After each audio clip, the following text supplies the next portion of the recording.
Hello students, welcome to class 10th, and today we are continuing our chapter number first. This is your history chapter and the name of the chapter is Europe में राष्ट्रवाद का उदय। तो चलिए students, इस chapter को हम continue करते हैं। तो आज का हमारा जो विषय है वो है रूढ़िवाद। तो आज का यही हमारा विषय है और यहीं से हम शुरू करते हैं। तो देखिए, ये रूढ़िवादी जो समाज की हम बात करेंगे, ये उस समय के समाज की बात करेंगे जब यानी 1815 के दशक की बात कर रहे हैं हम।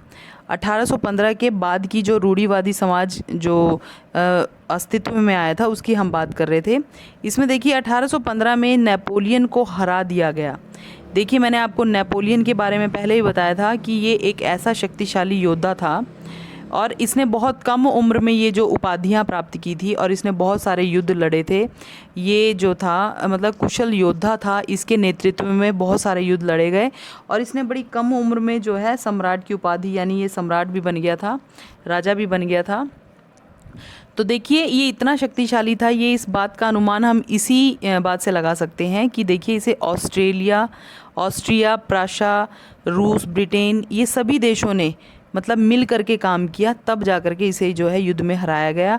और इसके साथ जो लड़ी गई लड़ाई को हम वाटरलू की लड़ाई के नाम से याद करते हैं। तो इसके बाद देखिए, इसके बाद यूरोपीय सरकार जो यूरोपीय जो समाज में जो सरकार थी वो पारंपरिक संस्थाएं और परिवार को बनाए रखना चाहती थी। यानी कि जो परंपरा से चली आ रही संस्थाएं कौन सी, मतलब ये राजतंत्र को जो है ज़्यादा मान्यता देते थे और ये राजतंत्र सरकार के पक्ष में थे। तो इन्होंने जो है पारंपरिक संस्थाएं और परिवार को बनाए रखने का निश्चय किया। इसके बाद देखिए, इसके लिए उन्होंने नेपोलियन के साथ जितने भी बदलाव हुए थे, यानी जब नेपोलियन सम्राट था तो उसने जो भी बदलाव किए थे उन सभी बदलावों को इन्होंने ख़त्म कर दिया, जिसके लिए एक समझौता किया गया और जिसका नाम था वियतनाम समझौता या वियना संधि कही गई।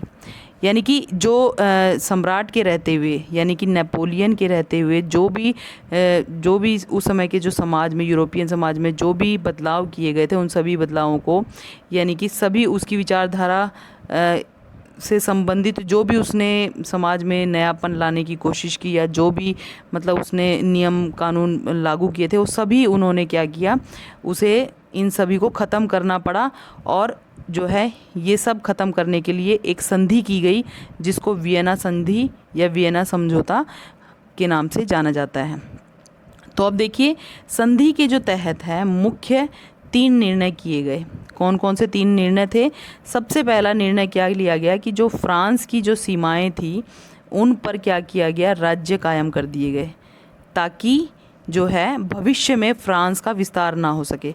आपको मैं उदाहरण दे सकती हूँ, जिस तरह हमारे भारत देश की सभी सीमाओं पर कोई ना कोई देश जो है वो है अभी वर्तमान समय में। जैसे देखिए, अगर पश्चिम में देखें तो हमारे पाकिस्तान है, अफ़गानिस्तान है। उधर अगर हम पूर्व में देखें तो बांग्लादेश है, नेपाल है, भूटान है। अगर हम दक्षिण में देखें तो श्रीलंका है। तो इनकी वजह से क्या है कि यदि हम आगे बढ़ने का प्रयास करेंगे तो इससे क्या होगा, दूसरे देशों की जो सीमाएं हैं वो मतलब प्रभावित होंगी और वो वहाँ के जो शासक हैं उनसे फिर जो है युद्ध का माहौल होगा। जैसे कि आप अभी कुछ दिन पहले भी देख रहे थे कि जैसे चीन ने जो है वो भारत की सीमाओं के अंदर घुसने का प्रयास किया था। तो इसी तरह जो है इन्होंने क्या किया कि इस संधि के अनुसार क्या किया कि फ्रांस की सभी सीमाओं पर जो है राज्य कायम कर दिए ताकि भविष्य में फ्रांस का विस्तार ना हो सके। फ्रांसीसी क्रांति के दौरान हटाए गए बुर्बो वंश को सत्ता में बहाल किया गया, यानी दोबारा मतलब सत्ता में लाया गया। बुर्बो वंश आप पहले भी जानते होंगे, आपने पहले ही पढ़ा था फ्रांसीसी क्रांति के बारे में। बुर्बो वंश का संबंध जो है लुईस 16 से था, जिसको मतलब फ्रांस की क्रांति के दौरान जो है फांसी के तख्ते पर चढ़ा दिया गया था। तो दोबारा मतलब उसी वंश को, यानी कि राजतंत्र, वो किसका समर्थक था, ये वंश राजतंत्र का समर्थक था और दोबारा उनको सत्ता में बहाल किया गया, मतलब उन्हीं की सत्ता को दोबारा ही स्वीकार कर दिया गया। तीसरा जो समझौता था उसके अनुसार राजतंत्र को जारी किया गया। मैंने आपको पहले ही बता दिया कि दोबारा वहाँ पर जो फ्रांस में राजतंत्र को लागू कर दिया गया। अब देखिए, हमारा जो नेक्स्ट विषय है वो है क्रांतिकारी। तो देखिए, अब देखिए, जब फ्रांस की जो जनता थी ये राजतंत्र के फेवर में थी। ये नहीं चाहती थी कि कोई भी ऐसा मतलब ऐसी सरकार बने या कोई भी ऐसा शासक आए जो मतलब राजतंत्र को लागू करे। तो ये जो संधि हुई थी फ्रांस के साथ, तो इन संधियों से जो थी वहाँ की जनता बहुत ज़्यादा क्या थी, स्तब्ध थी, प्रभावित थी, या मतलब नाराज़ थी, आप ये कह सकते हैं। क्योंकि देखिए तो उन्होंने क्या किया कि उन्होंने विरोध करना शुरू किया, और समाज में, यूरोपीय समाज में क्या हुआ, क्रांतिकारी वर्ग का उदय हुआ। तो देखिए, इस टॉपिक के अंदर हम इसी विषय में पढ़ेंगे। देखिए, यूरोपियन सरकार के इन सारे जो निर्णयों से जो है फ्रांस की जनता बहुत ज़्यादा प्रभावित हुई, और उन्होंने जो है विरोध करना शुरू कर दिया।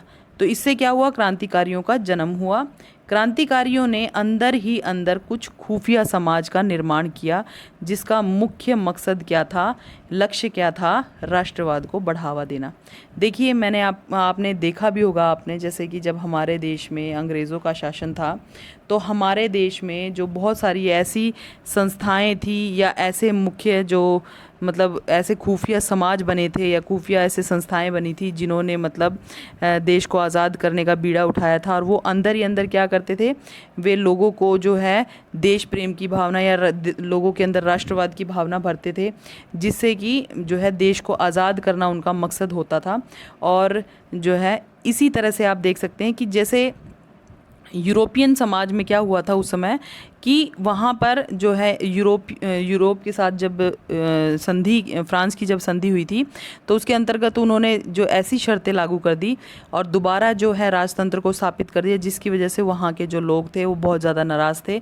उन्होंने क्या किया, अपने राष्ट्र में जो है राष्ट्रवाद की जो भावना को बढ़ावा देने के लिए, मैंने आपको पहले ही बता दिया कि खुफिया समाज यानी अंदर ही अंदर जो लोग थे वो मतलब वो अंदर ही अंदर जो है लोगों के अंदर क्रांतियाँ सुलग रही थी, और जो लोग थे अपने देश को आज़ाद करवाना चाहते थे, देश में ऐसी सरकार लागू करवाना चाहते थे जो सभी को समान अधिकार दे, समानता का व्यवहार करे और सभी नियम कानून सभी के लिए बराबर बनाए।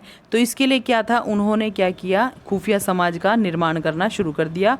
और धीरे धीरे जो है, अब आपको पता है कि जो मध्य वर्ग जिसका उदय हुआ था, और मध्य वर्ग में सभी लोग शिक्षित थे, और शिक्षित लोग क्या करते हैं, शिक्षा के माध्यम से या विचार विमर्श के माध्यम से या मतलब प्रचार प्रसार के माध्यम से क्या किया, उनका जो है समाज पर काफ़ी प्रभाव होता है। उन्होंने क्या किया, समाज में राष्ट्रवाद को बढ़ावा देना प्रारंभ कर दिया। वियना संधि का विरोध करना और स्वतंत्रता के लिए लड़ना उन लोगों ने, इन क्रांतिकारियों का जो है वो मकसद था। इसके बाद देखिए हमारा जो हमारा जो दूसरा, इससे अगला जो टॉपिक है वो है ज्यूसेपी मेत्सीनी।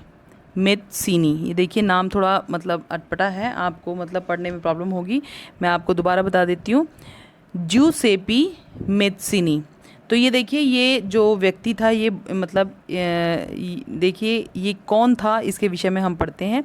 तो ये एक क्रांतिकारी था, ठीक है, एक इटालियन था ये।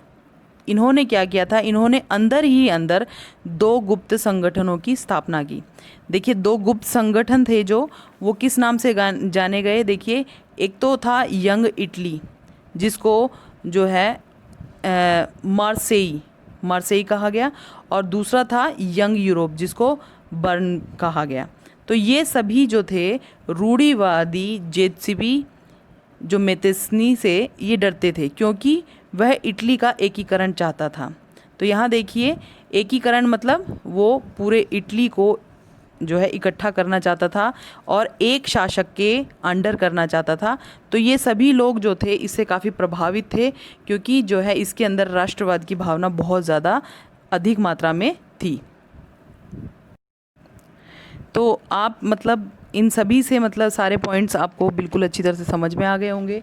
इन सभी पॉइंट्स से आपको जो है चैप्टर क्लियर हो रहा होगा, और साथ के साथ आप मेरे ख्याल से आप एनसीईआरटी बुक को भी पढ़ रहे होंगे, जो आपको काफ़ी हेल्प करेंगी समझने में। तो आप इसी तरह से जो है वीडियो को देखते रहिए। वीडियो से आपको सारे पॉइंट्स बिल्कुल अच्छी तरह से क्लियर हो जाएंगे, चैप्टर आपको अच्छी तरह से समझ में आ जाएगा। Thank you, have a nice day.